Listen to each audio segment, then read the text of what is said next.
You think that's the struggle when they start writing movies or writing shows? I think that's one of the biggest issues is, what do we want? Do we want the mass to like us, or we want like? I think that's what The Force Awakens was. Like let's try to get like a huge net.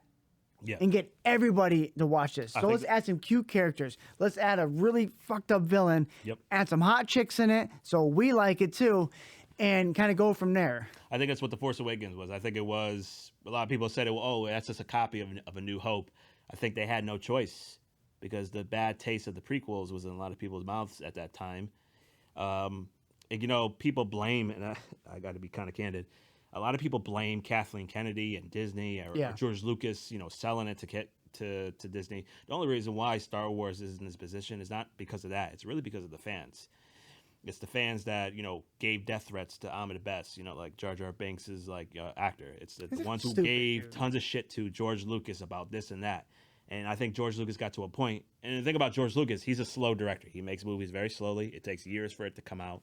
I think he kind of I want to make more movies, but I don't want to go through all this nonsense again. Like, look at this. Hayden Christensen. Yeah. People gave him so much shit during the movies. They hate him. And now all of a sudden he's revered as a god. Jake Lloyd, who played the young Anakin, he went batshit crazy. And now people are starting to finally embrace him after all these years. Because this is the way Star Wars is at. People want it to go back to what it was. It's like, maybe it wasn't so bad back then. Maybe it wasn't so bad. So when I first saw Anakin, I'm like, he played a great Anakin. He was troubled. You can tell it. He was in love with Padme, but he wanted to save her. He's like, well, I gotta do some unsavory shit. This dude's my friend here, but Palpatine basically screwed him over. Yeah. And he just went full on evil. And I think, and people don't understand is that actors are only as good as the directors. Yes, you could be a sucky actor for sure, but George Lucas was never known for good dialogue. Yeah. He wasn't really much of an actual director in terms of he wasn't really getting into the details. He's like, go do this and say this. His dialogue was very, very clear cut and dry. Yeah. And you have to, and then also too with the prequel actors, they were all in front of like blue screens. It wasn't as what it is now with the volume and you see the screens and you actually see the characters. So I give them a lot of credit for what it was. But I think, I think back in those days, the fans gave a lot of shit to the actors, to Natalie Portman, to Ahmed Best, to Jake Lloyd. Yeah. And now it's like, it's like the prequels are like the best thing. And the only reason why it's only good is because of the Clone Wars cartoon. If it wasn't for the Clone Wars cartoon, I think the prequels would still be in the same level of the fans. The Clone Wars took episodes 2 and 3 and just filled it. And beat them out, for sure. Yep, because you see the relationship between Anakin and Padme. You see how close Obi-Wan and you don't see that in the movies. No, you see the Mandalorians. You see Sabine and Obi-Wan's love thing. If you watch just the movies and as they are, you kind of get the feeling that Obi-Wan and Anakin don't actually really like each other. That's kind of the gist you get. And then you see they're actually, when in episode 3 when he was burning, he's like, I loved you, Anakin. You were my brother, da-da-da. Then when you watch the cartoons, you're like, oh, I get it. They fought in a war together. They're brothers in arms, even though the war was all nonsense. But, true. They fought together. You know what I mean? So I think the Clone Wars definitely. I think it was it's like a lifeboat for the prequels. And there's a lot too, and I think anyone who is genuinely into Star Wars should watch the Clone Wars because it shows how evil the Separatists were. A lot of people don't like cartoons though. That's true. Like people have short attention spans. They just want the answers. I think a lot of people only convey in human people, like literally live action. People don't like cartoons. They don't like anime. They just can't. Their brains just can't wrap around a cartoon as easily as it can with live action. But the Clone Wars, yes, it starts slow, but it does pick up with I think season 3. I think it really starts. And he gets really into it. Yeah. Yeah, and that's how most shows are. Even Star Trek: The Next Generation, when it came out in the 90s, everybody hates season 1 and 2, and then when it got into 3, it started picking up. I think a lot of science fiction shows in general are just the way that's how they are because they're just kind of feeling the ground and then they start building up. We got to build up, and it's hard to build up because a lot of people don't have patience. Like, oh, this season 1 sucks, it's slow. I'm not watching it anymore. Exactly. Yes. Even shows now, you watch any kind of show, like a crime thriller or whatever. It's like if it's slow in the beginning, it's like, I'm done with this. Yes, and most people don't give a show a chance. Yes. Yep. And I think that's why a lot of shows and movies are just the way they just kind of like nothing but explosions because that's all people want. People don't want. Boom. Oh wow. They don't want character dialogue. They don't want character development. They don't want a narrative. They just want to be thrown in the action and pew pew pew pew and all that stuff, all the explosions. And I think that's why people don't like Andor, because it's a very slow burn. Yeah. It shows a different side of Star Wars. You can call it. I don't understand when people say, "Oh, it's not Star Wars." I think at this point, Star Wars has moved far beyond George Lucas. I think Star Wars is like art. It's very subjective. It means a different thing to different people. It may not mean Jedi versus Sith to one person, or it could mean the politics to another. It's like people grab different things from the franchise, and that's what I like about Star Wars. And it's the same thing with Marvel. Marvel is this. It's like now it's very diverse. You can either have the cosmic stuff, you can have the grounded stuff with Daredevil and this and that.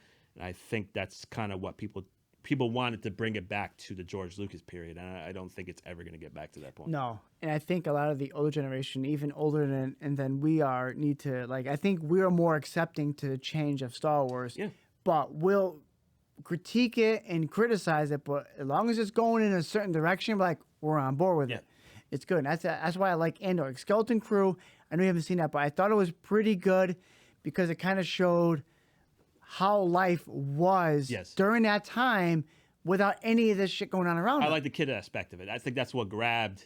They're innocent. They don't know that the world's, the whole galaxy's at war with each other. Right, and I come, and all of us, we all come from like the Goonies, Goonies, like E.T. sort of 1980s era stuff, and I think that's what grabbed a lot of people, was that it was just about kids, about normal people in the galaxy. Yeah. And I like when Star Wars does that. I think, especially Disney Star Wars, they just do too much of that nostalgia bait, and a lot of that bait is rotten. You know what I mean? Like, okay, it's cool to go back, but what else does this franchise have? Because for me personally, narratively, it's kind of bankrupt. I've seen everything, I've heard everything. Yeah. For the most, there's nothing that I think Star Wars is gonna do that's gonna be like, unless they do something crazy with Luke Skywalker, or Luke has a wife after all this, or they like Mara Jade. Yeah, they explain why he is the way he is in Episode 8, because there's no rhyme or reason why he is the way he is. People can defend that all they want, but what, because Kylo Ren is gonna turn to the dark side all of a sudden, and he just bounces. I tried to train you, you went bad, I'm out of here. It's like that wasn't, and like all the characters, all the main trilogy characters just did like a complete regression from where they were at from Return to Jedi. Like, Han Solo became a deadbeat dad, and Princess Leia went back, instead of doing her Jedi training like she did in the books, she went back to being a general. Yep. When she was a princess before, but now she's just like a low tier general. It's just very strange. And then Luke, he just runs away, and it just didn't make sense. That's why I'm a huge fan of the Sith the Old Republic. Yes. I love the Old Republic because it sets like a baseline. So if you read any of the Old Republic stuff, like you had a Jedi Order, you had a Sith Order. They had their own hierarchy. They did their own shit. Yeah. They didn't really clash. Yeah. They did their own stuff together. And they built a huge thing up until Darth Bane came in and says, listen, this is not working, because in that, the Sith end up killing each other. Yep. Like, I'm more powerful than you. You're dead. But then I think that the peak of that was Revan and Malak. And Rule of Two, yes. Yeah. And with Malak and Revan, like, they were boys, and then what was his name? I don't remember, because I'm drawing a blank on what was the Sith Lord that turned them both bad, worked together, and then end up fighting each other. So when they were fought, that's where Malak lost his jaw. Revan got defeated. Bastila and the rest of the Jedi brought him back into the light. It wasn't Darth Nihilus, was it? No. And then they basically wiped his memory, so he had no recollection of being a Sith Lord. Yeah. He came in and he's like, yo, I'm just some regular dude in the Jedi Order. And Bastila's like, and slowly working in, say, no, you were a Jedi, you turned to the dark side. And it was just a great story, like how quick someone can go from being a good person to a bad, and then fighting to go back to being good again. And that's the point of Star Wars, pretty much. Is the teeter-tottering of light and dark. I'm actually pretty rusty when it comes to the Old Republic stuff. There's one story. It was called Dark or Red Harvest. It was about a Sith Lord who made zombies out of people. He took slaves, turned them into zombies for an experiment. Kind of reminds me of like Death Troopers. Death Troopers would be the newer version of that, but yeah, and what then they're was stuck on the Blackwing, Project Blackwing, I think it was. they were stuck on the ship. And I actually saw something on YouTube where it was they actually made a horror game based off of that book. That'd be cool. I was like, how come they don't do any of that? Like they stick to like a very particular thing in Star Wars, and Disney has a hard time just trying new things. Yeah. I think it has a lot to do with the fandom. Fandom just does not like new things.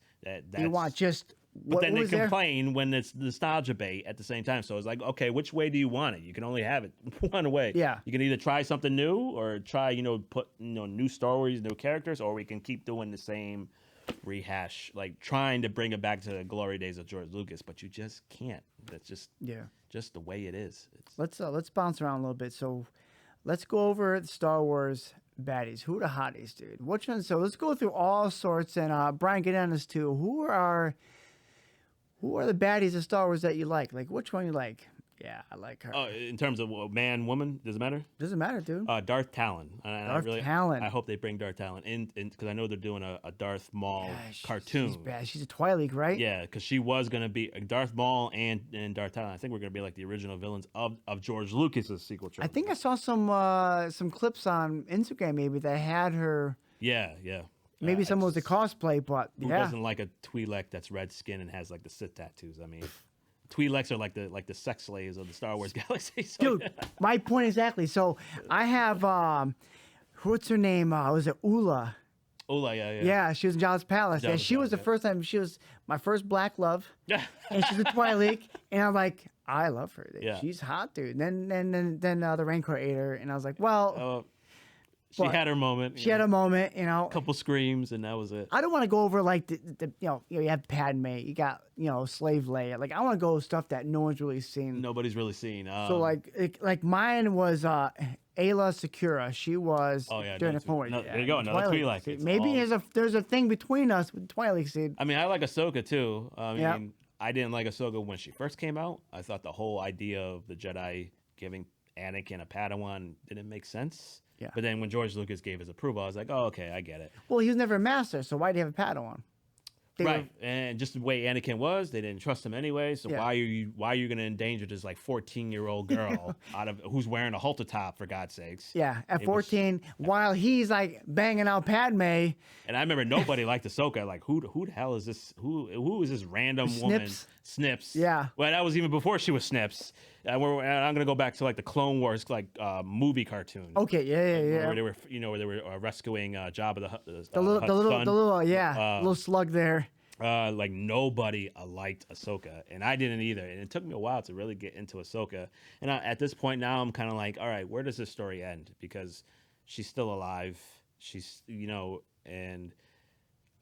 I think once they kicked her out of the Order, that was pretty stupid for the Republic to do. Like, I forgot why she got booted out. She got framed. So I don't remember exactly what, but Anakin had her back the whole time. I think Anakin even gave her advice to do that, and then he just banished her. Barriss Offee framed her. And the Jedi just believed her almost pretty much. They almost took her Offee's side. like a nobody. She hottie too, but like, where was she this whole time? Everybody just like all of a sudden like turned their back on Ahsoka, and that was exactly the problem with the Jedi in that particular era, is that they just the way they were very arrogant. Yeah, that's the reason why they ultimately failed. And I feel like that's how the Sith Order was back in the Republic. They're very arrogant. Yes. And instead of trying to like work for each other, they would rather just kill the other one off. I think that's what the High Republic was trying to get across. Is this is the time when the Jedi and the Republic became very complacent. Yeah. Or we are the top of the food chain in the galaxy, but then you still got Plagueis, you still got probably Hugo de what's this? I forgot. What's Plagueis' master? Tenebrous. Yeah, so you got all those guys still doing things in the background. I think that's what the High Republic was trying to get across, is that because from what I saw of the Acolyte, I was like, these Jedi are pretty damn arrogant. It was cool because they had a very old like Greek God kind of look to them, the way they dress. Yeah, with the gold and the nice like robes. Yes. Yes. Well, in that story, the bad guys in that were the Nile. Yes. They were like some like criminal syndicate that was like some lizard racer. They were weird looking. Yeah. Yeah, and they're like Starlight Beacon and all that. Yeah, stuff. so the Beacon was kind of cool. It's like a portable training Jedi center. It would make a great movie, actually. Yeah. But then again, like everybody wants to see the old Republic. Like the New Republic, I think, or the High Republic takes place 200 years before? I think it's Phantom Menace. I think 2 or 4. People want to go further back. We want to see it. We want to see before Plagueis comes around. I don't think they ever will. We can't dabble that until you kind of. I think Star Wars is done going forward. You start going back because you have going back and forth. Like we're stuck in after Return to Jedi, and then we're still stuck in Clone Wars, like the time between Revenge of the Sith and A New Hope. We're still kind of all stuck in that area. I like the Bad Batch. I thought the Bad Batch at first, I was like, oh, this is gonna suck. More Clone Wars garbage. And then once part of the show was how the Empire phased out the clones and brought in the stormtroopers. Which is really messed up. And I was like, this is the Star Wars what we need. This is like the missing link that we need. What was that scientist's name that was doing all the experiments on the young Jedi? That's all Snoke stuff. That's all leading to Snoke. And that's the thing. Like Disney could do whatever they want and make things cool, but we all know where all roads lead. So was Snoke like a real person, or was he a clone that was manufactured to be this ultra villain? Palpatine was obsessed with cloning. Yeah. And like any Sith, part of the Sith is that they're obsessed with their physical bodies. Yeah. So they want to live as long as possible. And then the conscience transference and all that other stuff, which is all like Sith alchemy. But yeah, that's what Snoke was. Snoke was like an imperfect. There was all the hosts that Palpatine had. Nobody can hold all his force power. So that's what Snoke was, like the one that could actually withstand all his force power. And then when you found that out in the movies, it was like when he told Kylo Ren that he made Snoke, I'm like, that's kind of lame. I thought so too. And then you had to clone Snokes in the chambers there. I don't know. I would have rather just brought back Darth Plagueis, because Darth Plagueis was all about coming back from death. Living forever, cheating death and living forever, which is exactly what the Sith are. That's why the Jedi are better than the Sith, because the Jedi are able to let go. The Sith constantly want to try to find perseverance in their physical bodies. So that's a good point, because I feel like the dark side is always trying to do more of outside the Force realm. So the Force, like the Jedi did stuff for good. Like they barely use the Force on stuff. Well, like Palpatine said, though, good is a certain point of view. So it's true. It but really the Sith, is it bad that if you're a Sith that you want to learn everything? Like, what's wrong with learning?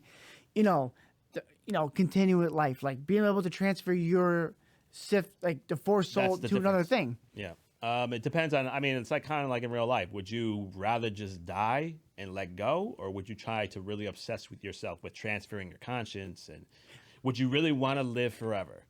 I think that all the people in your life currently that you love and that are all gone. Would you really want to just keep living forever? I think that's actually kind of like a curse in some ways. It could be, but I think that we should be able to have a choice. I don't think you should be forbidden to want to feel that way. Right, yeah. So now you're labeled as, do you want to do this? Oh, you're a Sith now. Like you're evil. You're dark side. You're using the dark side of the Force. And the thing is about the dark side is it eats away at your body. So over time, your body's just gonna succumb to it anyways. And like Palpatine at the end, where he has like no eyeballs. He's all like, yeah. He had like the long fingernails, and he looked like a Fu Manchu sort of Chinese character. Yeah. And that's the thing about the Sith, is that they're just obsessed with like keeping their physical bodies, and that's the reason why they don't become Force ghosts, is because at least the Jedi are able to let go and become one with the cosmos. It's like, this is my life. I'm okay with the ending. How you become that's another convoluted part of Star Wars, is how you become a Force ghost. There's like, how did Anakin become a Force ghost so quick? And then they kind of explain, he saw Obi-Wan while Luke was talking to him in the Death Star and stuff like that, and Anakin confessed to Obi-Wan and this and that. I was like, okay, well, didn't Obi-Wan go through like this whole training period with Yoda to learn how to become a Force ghost? How did Anakin learn? Yeah, so like that. I think it's kind of like when you're on your deathbed and you give yourself to Jesus, and that kind of puts you in a place into heaven. You know what I mean? Like you finally like admit to all your sins and you say, yes, Jesus is my savior, this and that, and then you walk with Jesus. I think that's kind of like a similar thing. Like what Vader did. So you pretty much admit all your sins in the end, and like, yes, I did this. I want to redeem myself. I admit what I did, and I think that's what Anakin did in the end. So when it was the Force Ghost, people bitched about should Anakin be Anakin Skywalker or should it be Darth Vader when he's an old man. I know they had the two different Force Ghosts, and they had issues like if you saw them in movies, they had him as the old guy. David Prowse. Yeah, so like why? So should you be what? Shaw, I'm sorry. So what part of you should be seen in your Force Ghost? So like Obi-Wan Kenobi was old. I think when you originally fall to the dark side, I think you're restored to your younger self. I think that makes So that's like the last good spot of you before you change to the dark side. So that's what you remembered as. So like you were a Jedi, you were light side, and then you turned evil, and then like that's where it's cut off. So, I think so, yeah. So that's the what moment that you go from light to dark. Yes. So think about like us, like if so one of us like we died right now, like how would if we were a ghost, what would be that ghost look like? Will it look like us now, or like maybe a kid, or maybe we say we're 9 years old. There's gonna be a 9-year-old ghost walking around. That's like all those in and outs. I think that's the part of where you could theorize as a fan. I guess you have a choice because as a Force Ghost, you can pretty much do anything you want. They showed that in the Last Jedi when Yoda came back and he was able to like summon lightning from the sky. And that was cool for the books. You could do all that cosmic stuff, and I could have swore that Force Ghosts weren't able to interact with like the physical world, but I guess they kind of retconned all that stuff. Yeah, it's weird to see like what we think they can do versus what they do. So like I didn't know he can actually be interdimensional or I'd rather be a Jedi just because you can come back as a Force Ghost. You're not necessarily you're dead, yes, in the physical world, but you're still part of the cosmic force. That brought me to a question I wanted to ask was, would you pick the light side or the dark side? What do you think you would gravitate more towards? I think in my own life, if this was Star Wars, I would have been a Jedi that fell to the dark side. Dark side. But why? I would overall would probably be the light side because I know if I can become a ghost and just have everlasting life and not be consumed and obsessed with my physical self, because no matter what, your physical self is going to die. We're all going to die at some point anyways. Yeah. So like all this stuff about obsessing about health, that's exactly, it sounds like a Sith sort of thing. The vanity. We want to, people chase immortality. Chase immortality. That's why people kill themselves in the gym. That's why people kill themselves with vitamins and fitness and, all that stuff, because they want to be young they want to keep their bodies as long as possible. Nobody wants to face death. What we were talking about earlier is how Star Wars rolls into our real life. Like some of the shows, if you break down some, like you said about immortality, like a lot of people are fighting to stay young. Yep. The Sith is always fighting to stay alive, stay well, stay strong. I think that's what a lot of the world does this day is just, or just to stay young, like what women do with the Botox and all this. They're fighting aging. The filler, they're fighting the aging, and it's just you're just doing what you can to preserve this decaying bag that you're living in, and it's gonna. And Jedi's more like I accept my immortality. Every life change our body's doing. I'm accepting just like a monk would. A monk accepts their mortality, but they work towards enlightenment. Yep. To further, so when they do pass on to the life, whatever afterlife they believe in, they know that they're going to go there. So they're not too tied down by material items. So they're accepting of, and they're just, and that's how the Sith are. They want their material items. They want their physical bodies. So yeah, it's definitely like a crazy parody of how. Which seems like we see materialistic. It seems like a lot of people in life are like that. Like they base their life on stuff they have, stuff they don't have, and they fight for. I used to be kind of like that, but nowadays I'm pushing 40. I'm definitely more of a minimalist. I'm kind of frugal. Don't get me wrong, I'll go and splurge. What are you now, 38? 39. 39? Yeah, 39, yeah. Brian, what are you, 38 too? Yeah. So, 38. Yeah, it's like, and you're the oldest one. I just turned 40. Oh, 40, okay, so not that bad. So, yeah, I think you just get to a point in your life, and then again, it all depends on how you're raised. It depends on how your parents were. Were your parents cheap and frugal, or were they materialistic and high Brian, how are my parents? You could say, one's gone and one's almost gone. Pretty much the two words that he. It's like how you live. I don't know. Everybody's different. Some people chase. But I mean, definition of cheap is. Well, your definitions of cheap, right? You have cheap, and then you have like smart cheap. Yes. Like, I'm not frugal to a point where it's like annoying. Some people are just they don't want to spend money on anything. They don't want everyone to go on vacation. But and they don't want to. The thing is that now something breaks in your house. Yes. You got the money for it. Yeah. And you're You gonna fix it right. choose. You choose not to fix it. Yeah. That's different type of. I feel like, And that's the thing, because but it's like you have the money. do You I want have to the do, money. do I want to spend the money to fix my house, or do I want to go out and blow it away at a casino or something like that? And you know, when you're living with your parents, you don't think about that. But then when you actually live in a house and your water heater goes and you want hot water, it's like, oh well, let me weigh my priorities. Yeah. Do I want to be cheap about it, or do I want to spend the money on it? And I think that's, I mean, that's just the way I think it comes with growing up. And then again, just it's a very I can give you a couple quotes about Star Wars in terms of how it relates to life, and it's just a lot of people. I use that all the time at work. I'll always like throw some random Star Wars quote when we're talking about something, and I was like, oh, that comes from Star Wars, and people like kind of roll their eyes and like like. I think what you said right there, but I've said some things. We were talking about we were at the cousins retreat one time, and they mentioned like slave trade and shit like that, and like how like modern day slave trade is. Yeah. I mentioned Star Wars, and they kind of laughed. I'm like, you know, like that's what their biggest imports were in Star Wars. If you really break down, all these plants and all this shit getting built was done by slave trade. And people are like, I don't want to hear that. I'm like, it is what it is, dude. Like it's projecting what is going on right now. I'm like, it's fucked There's up. a lot of darkness in Star Wars. I don't think Star Wars is really for kids. I think there's a particular sector of Star Wars that's for kids. But now, you know, people complain in the Andor season 2 that there's a rape scene. There is, and dude, you know what, dude? It is pretty like graphic. Yeah, I saw it. And I was like, I'm kind of like half chubbed. And I was like, this is pretty good, dude. I'm like, I mean, kind of want to act this out and I go home. You got a guy going around killing kids. Slavery is a known thing in Star Wars. You got spice, which is like heroin. Yeah, you got drug trafficking. You got human trafficking. You got weapons trafficking. You got all this like dark stuff, and then people, I won't. It's not Star Wars. I was like, come on. I'm like, the writing's on the wall, dude. Like it's pretty Star Wars to me, man. It's a big galaxy. Not everybody's gonna be hunky dory, good guy. I do like unfortunately, I like having that kind of side that people can see because you see the reality of it. Do I think that's the first thing that people should watch that are getting into the franchise? No. You gotta ease them in there, dude. You can't just you can't do anal right.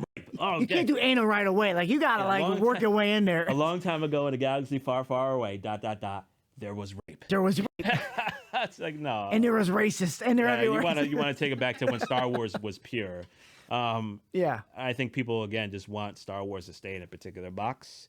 There's some, we won't go too far into it, but there are particular Star Wars fans that act like gatekeepers, and they think, because that's not their vision, that's not good Star Wars. I think Star Wars again is subjective at this point. Yeah. It's like a work of art, like you see on your wall. Some people may not like that particular work of art, but maybe somebody sees something in it. You know what I mean? And it's art is. You see something else in it. When Star Wars first started in the 70s, that was like a different story. But now Star Wars is so grand and so big, there's so much to it that it's a very subjective thing. And I think some people are going to like Andor, some people are not going to. There's plenty more of other Star Wars for you to like, Some people may not like the video games, It's I like to your point. I like that they're kind of putting a huge net. Like let's go Skeleton Crew. Let's go Andor. Let's go Ahsoka. So people have different things to watch that suits them. I think that's how franchises need to stay alive. I think they need to cast a wide net instead of just staying in one thing.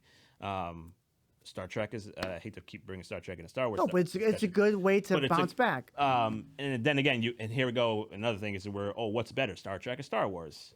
You can't really. It's apples and oranges. You really can't put the two together. One science fiction, the other science fantasy. All right, how about this? Spaceballs and Star Wars. Well, that's different because that's literally like an actual parody of Star Wars. Yeah. Even Mel Brooks said that, and I think they're coming out with a sequel. Supposed to be. Yeah. The movie's like 20 years old. Brian, what do you think of Spaceballs? It was funny when it came out. That's like asking like Weird Al Yankovic or Michael Jackson. Yeah. You know what I mean? Because Eat It and all the stuff that he made. I don't mind parodies. It don't bother me. I think it was great. I think it was a great way to like make fun of The Orville is a perfect example. That's a parody of Star Trek with Seth MacFarlane. That's actually a pretty damn good. I never even seen that. A funny ass show. If you just have to kind of know Star Trek and understand the quirks in Star Trek, is I get it. What's good about Spaceballs? They made make fun of Star Wars. Yeah. So you had to see Star Wars and be vested to understand the jokes that they made about And it still holds up to this day. You can watch it and still get a good laugh, even if you're not a Star Wars Wars fan. Of course, when you're a Star Wars fan, when he holds the ring and he puts a the shorts, the shorts, and you saw Mel Brooks with the ears and the yogurt, yogurt, and Pizza the Hut. John Candy as the dog, and good stuff. Yeah. So this shows you how big Star Wars is. If somebody like makes a parody out of your movie, that says a lot. You're doing pretty good. Yeah. Like what's Scary Movie was a huge, had a bunch of parodies. Like, what were the scary? It called Scary Movie. He made fun of Scream. It was based on Scream, and then you had Haunted House. What's that one with the Wayne brothers that we like? Don't drink your juice while Menace to Society. Yeah, it was big. The Menace to Society. It was parodying Menace. Don't drink your juice while in the South Central or something like that. It was with Sean and Marlon Wayans, and it was just like a parody of all the hood movies from the '90s. Yeah. It's still a classic to this Oh, day. it's funny as hell. It's still a classic. But yeah, if you make something good and it's a parody, that means you really made something good. That a parody is going to be I would hope George Lucas is very proud because again, when you see Star Wars Celebration, you see so much online about fans fighting with each other, and especially in the comment section, so much nonsense. It's so much dumb stuff. Like you're not a real Star Wars fan. Well, what does that mean? Yeah. What is a real Star Wars fan? What does that term mean? It's almost like a generalization. Yeah, it's like a very specific sort of like, what does that mean? Like a real Star Wars fan meaning George Lucas's Star Wars, or because he didn't really care for the books. So that means if you just like the movies, are you a real Star Wars fan? But if you like the books, are you not a real Star Wars fan? Because George Lucas didn't really like the books. He never really officially signed off on it. You know what I mean? Especially when it came to like the Mara Jade stuff. Yeah. I just think Star Wars is at this point where you can't really use that term, a true Star Wars fan. I guess the truest Star Wars fans are the ones who grew up in that era in the 1970s and the early 80s. In that particular point, but the term, it just kind of sounds derogatory. Like it's almost like you have to be a very specific focus to be a true Star Wars fan. Like what would you be like if you like 4, 5, and 6 are your favorite? You're a true Star Wars fan. So yeah, if you like Andor, that doesn't make you a real Star Wars fan? I don't know. Like if you like 1, 2, 3, you're like a post fan or some shit. I think anybody likes any part of Star Wars would make you a fan. Yeah, I think so. Even the sequel trilogy, as I didn't like it, I don't care to ever watch it again. I would watch the original trilogy over and over again as many times as I've already seen it. I almost was going to go see Revenge of the Sith. You should have. It was amazing. Was it? It was amazing, I missed dude. it. When you watch it, when you watch it on Disney Plus, like it's super like. Well, Star Wars is meant to be seen in the theaters. So when you watch it, like it's super like I want to say like overexposed. Like you can see like a lot of the CGI in it. When you watch it in theaters, you're seeing it like. As you're supposed to see. As you're supposed to see it. And you're like, dude, it looks way better than watching it at my house. Yeah, it took me back to 2005. Yeah, May 19th, 2005. Yeah, is when it that was a good day. Came out. And that was a couple days before prom. Yeah, right? It was in high school graduation era. Yeah. So it always sticks. That's a movie that always sticks in my mind. Is because that was like high school graduation. That was like on the cusp of adulthood. Ooh, a new Star Wars movie. When I was working at Sam's Club, Revenge of the Sith just came out. So we had the TVs and they played it all day, and I watched it all day long. I liked it so much I stole it from Sam's Club. Yeah. I probably still have the sealed copy somewhere in my list there. I mean, personally, I'm at a point where I don't ever, especially 4, 5, 6, I don't ever have to see those movies again. I know all the lines. I literally, sometimes in my own solitude, I will even just do a Star Wars scene. That's just how big of a Star Wars nerd I am. I do Anakin scenes all the time. I think, for me, the most powerful Anakin scene was when he met Obi-Wan and he cut his mask and he goes, you didn't kill Anakin, Obi-Wan. I did. Yeah. And I was like, dude, and he had the red and blue. Yeah, you red and blue on his face. And I was like getting goosebumps now. I'm like, dude. That's the Vader that people want to see. People want to see the rage Vader, like after Revenge of the Sith when he's killing all the Jedi. People want to see that prime Vader. Yeah. I think that's what they need to do. I think they need to start, because now I heard something about, they're going to be doing the first post Rise of Skywalker story. It's going to be about Finn and that other black chick that was in there, that was supposedly Lando's daughter. Okay, yeah. And it's like, who wants to see that? It's like Disney does. Like, we're about to do the Rey movie. Who wants to see that? Nobody. That's a good point. You're right. Nobody wants to see that. I think they're trying to get a certain kind of audience to look at this. Yeah. Everybody who likes Star Wars loves Lando. Lando is a schmoozer. He's dressed all nice. He's a card cheater. Yeah. Like, he's just badass. Yeah. No one looks at him for anything. No one wants to see. I think that's the only reason why I liked the Rise of Skywalker, just because they gave Billy D. Williams a little something. Now, granted, he can't walk, so that's the reason why most of his scenes were like in the Falcon.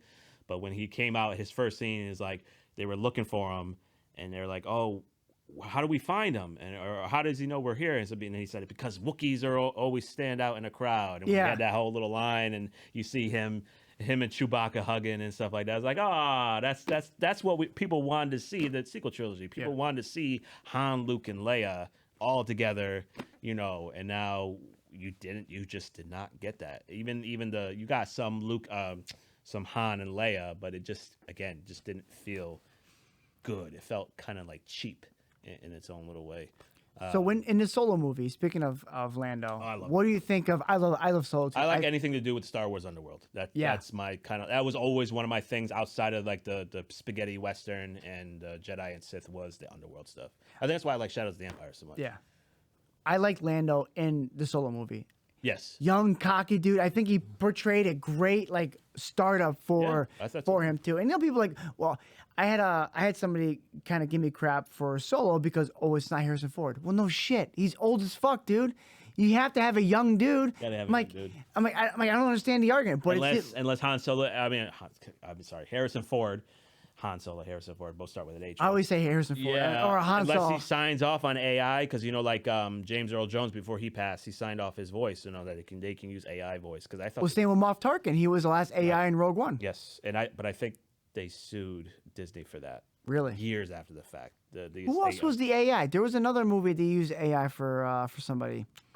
It was in. It had to be Boba Fett when they did Luke. It was Fett when they were all in the. No, it wasn't that. Who's Moff Gideon? When he had a meeting, they brought in everybody in the projectors. There was somebody in it that was not supposed to be in it, and they AI'd him in there. I thought. Because there's a whole bunch of stuff, but I know there was something with AI. It was Captain Pelion, but he was... Yeah, Pelion. Which was Thrawn's guy, but that was actually... I think that was an actual actor. They just literally ripped him off in the book. He looked like he came off the pages of... Maybe that was it, yeah. I never really liked Moff Gideon. I thought he was kind of a boring villain as it was. And I get it for the Mandalorian, but I think they're bringing him back supposedly in the Dark Troopers. In the Mandalorian movie. Yep. I think it was hinted that he was coming back. It's like, why? I think it was a great actor though. I love him. Let's just move on to another. Like go lateral instead of keep going progressing forward. Just go out. Yeah, I mean, I like the whole fact about the Imperial Remnant. That makes all sense because that's how the books were about the Imperial Remnant and stuff like that. Because I think they just now recently came out with like the it's like a whole Battle of Jakku story arc. So it goes, I have those. It shows all the three, aftermath. Han, Luke, and Leia, and how they go off and do their thing, and they eventually come back. That's the true sequel trilogy that people wanted. People didn't want like 30 years to really go by, and then all just because the actors are old. I just feel like they just could have done so much more in terms of what it was. Yeah. And then because the thing about Episode 7 is that you never knew Palpatine was really around, and then Episode 9, Palpatine returned. We're not going to explain exactly how. We're going to do it in comics that nobody cares about. Yeah, and which is unfortunate. Because in the Darth Vader series, didn't he find Exegol? In Darth Vader series too, is when after he became Vader, it showed that Vader, like, choked Palpatine, was trying to fuck him up, and then he lightning the shit out of him, and he stopped. But like they don't mention any of that. It's like he didn't want to become that. I remember he Vader fought like a what's that big huge alien that lived in space? The Shumagurath, I think it was. Okay. It was like that big tentacle monster. Yep. I remember that scene, and it was like you saw like the upside down pyramid that you saw in the Rise of Skywalker. So he's like, yeah, here we go. Like they couldn't explain it in the movie, so they're explaining it in low tier canon that nobody really cares about. That's too bad. I feel like the comics have their place. There was no plan to it. You could just tell. Seemed like there was a plan in Episode 7, and then I don't know. I think Rian Johnson just really screwed it up. They really focused a lot on the casino scene, which seemed kind of cool, but like the whole movie was in Canto Bight. Yes. And then they brought that planet back in Star Wars Outlaws, the video game that came out. Is that where the Sabacc is? Is that where that is at? Well, the main character that Cave Vest, she's from Canto Bight. Yeah. And you showed that she's a street kid and stuff like that, but you didn't really see too much of the casinos, but you saw Canto Bight in general. So it's like, all right, so they're still keeping the whole everything that they do now. It's just all leading to the sequel trilogy. Yeah. So nobody. I think it's one reason why a lot of people just don't care.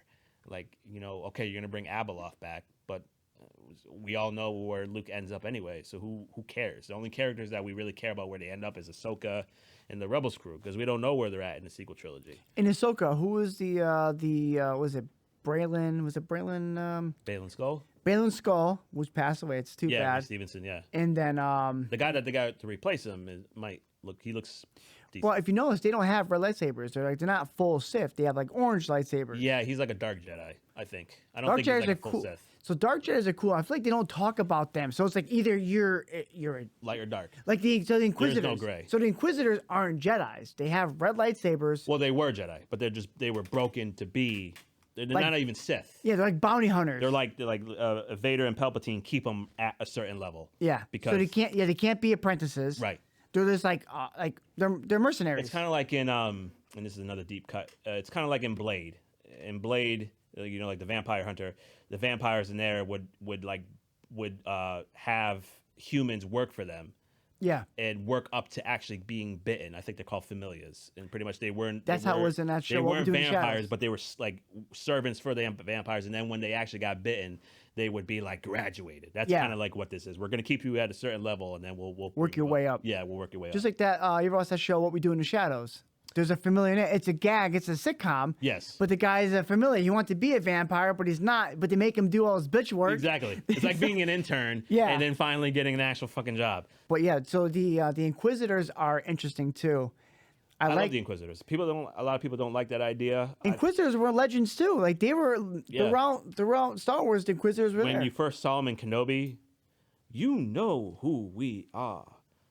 You're Inquisitors, and then like not a lot of people didn't like the Grand Inquisitor in that show because it was so different from how he was in the Clone Wars. Yeah. And he's like, "Do you know what?" And then he's like, "Do you know what we do?" And then the bartender is like, "You hunt Jedi," and he's like, "In actuality, the Jedi hunt themselves." Like that whole opening phase. I love that whole how he talked about how the Jedi Order is an itch, Yeah. and it needs to be scratched, and all this other stuff. I was like, this is like good.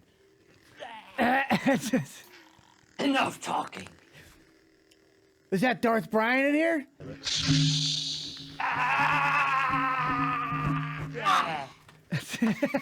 Are we still recording?